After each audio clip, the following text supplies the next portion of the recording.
My name is Nickel, Nickel, and these are 10 weird facts about One Punch Man. A lot of you probably know that One Punch Man was originally a webcomic that became a published manga and then an anime.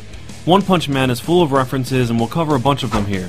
This video is brought to you by Loot Crate, which is a monthly subscription service filled with a bunch of gaming and pop culture gear. Now let's kick this off starting with number 1.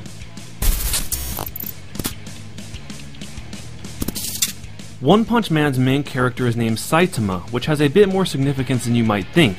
Series creator One actually lives in the city of Saitama, which is possibly the reason for naming him that.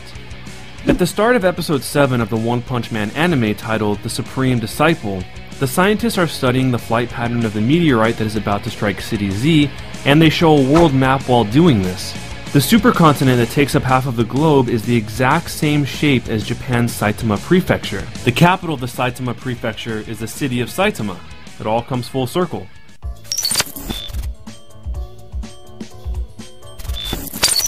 In the episode titled The Obsessive Scientist, Genos and Saitama go to the facility of Dr. Genos.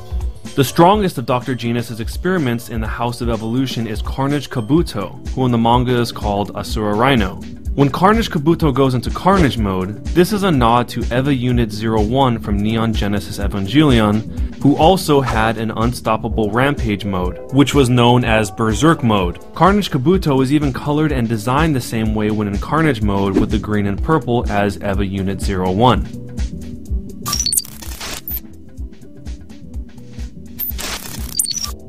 Since the One Punch Man manga covers have an extended width, you might not have noticed that they were actually designed to be seen in 3D when they're folded. This is the first volume, but now folded over, which shows Genos coming around the corner of the building and seeing Saitama pop out of the side. Here's one that gives the impression that Saitama is in a clear tank of water, like he's in an aquarium. This one is Saitama looking over the edge of a building, and it actually feels like it has depth. This one's a 3D image of a camera phone and the gang in front of the camera. It's a pretty clever concept.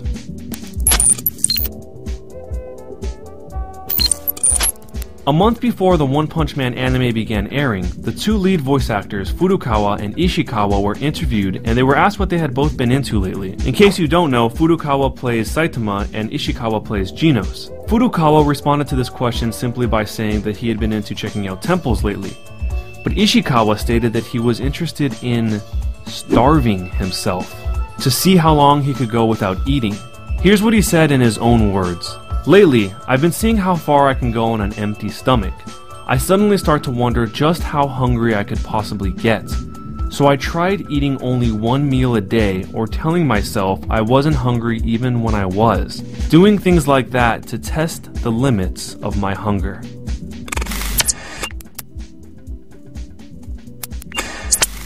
The hoodie that Saitama wears from time to time that says the Japanese word opai on it actually translates to the word breasts.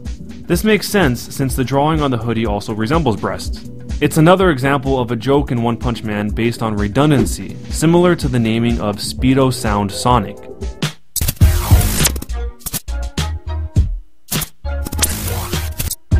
Series creator One has been drawing manga since he was in grade school, but never showed anyone his work or even told anyone about it his entire school life. He said that while everyone else was into soccer or video games, he was afraid that he would seem uncool if he drew manga. Even though he had friends that read manga, he never actually met anyone that drew it themselves. Specifically, he had an interest in drawing gag manga from the very beginning. And a lot of gag manga is based on references, which is possibly one of the reasons why his work is full of them.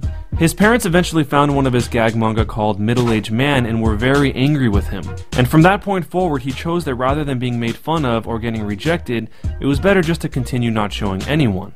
One has said that he does manga as a hobby, which parallels Saitama saying that he is just a hero for fun, which may be a defense that one has built up over time for those that he believed might tear down his work. When he got to college, there were manga clubs, but he said that they didn't feel right, so he didn't enter them.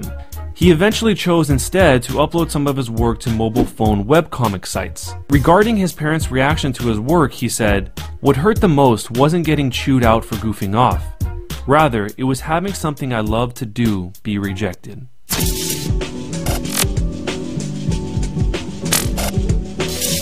The Hero Association is an organization that manages the city's heroes. Saitama, Genos, and many of the other heroes are registered with them. If you paid close enough attention, you may have already connected the dots on this one, but for those of you that haven't, Saitama is the reason the Hero Association was even created. Remember back when Saitama still had hair, he saved a bald-chinned kid that drew nipples on a crab monster? The grandfather of that kid is Agoni, who is a multi-millionaire and is also bald-chinned. After hearing that a stranger had saved his grandson from a mysterious being, Agoni founded the Hero Association and the National Superhero Registry with his private funds. You can even see Saitama open a flyer about the association and see a photo of Agoni and his enormous chin. So the entire organization that Saitama is trying to climb his way up through the ranks only exists because of him. They just didn't know that Saitama was the anonymous hero that saved the bald-chinned grandchild. Mind freak.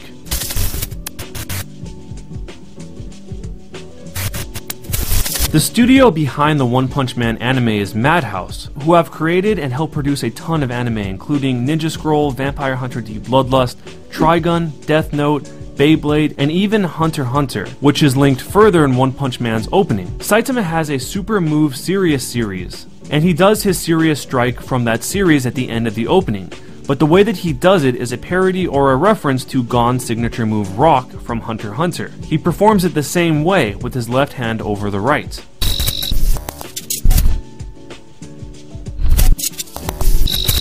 In the first episode of the anime, there is a monster called Vaccine Man. Vaccine Man is a direct reference to Piccolo and the Namekians from Dragon Ball. The Dragon Ball connection goes further when you consider the fact that the same person that voiced Frieza also voices Vaccine Man. Towards the end of the first season, Lord Boros is revealed, which may be yet another reference to Dragon Ball, but this time a nod at the Super Saiyan's transformation aesthetic. Initially, Boros has relatively shorter spiky hair like a Super Saiyan, but once he transforms, his hair grows like a Super Saiyan 2.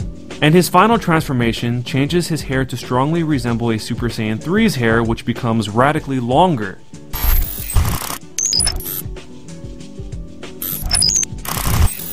In the manga, Saitama wears a Mob Psycho 1,000,000 sweater here. Mob Psycho 100 is another manga that one makes. Both manga reference one another several times. In Mob Psycho 100, Rain has a photo of Saitama in his phone. On a side note, Saitama himself is a reference to Anpan Man, who is also bald and has the same colors, they're just in reverse. In fact, in One Punch Man, there's another hero that resembles Anpan Man as well called Smile Man, who even has a smiley logo on his chest.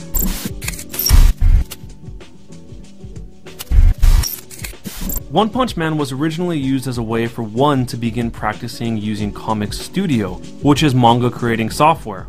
He did this during the time that he decided to move on from uploading only on mobile phone webcomic sites. One Punch Man quickly gained popularity online, but in February of 2010, during that period of growth, One decided to get a job for a year, which meant that One Punch Man would be on hold during that time.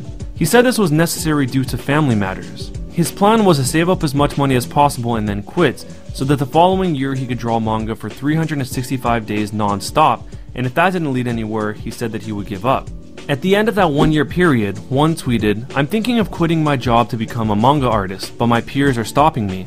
When talking about this tweet later on, he said, "In my mind it was already decided, but because my peers were against it, I was starting to wonder what I should do." That was when Mr. Murata contacted me. Yusuke Murata, the artist behind iShield 21, had discovered One Punch Man over a year prior and had become a fan. When One tweeted that his peers were stopping him from returning to manga, Yusuke Murata immediately contacted him to work together despite being bound to a contract with Shonen Jump. One was already a fan of Murata's work, which is why they began to work together.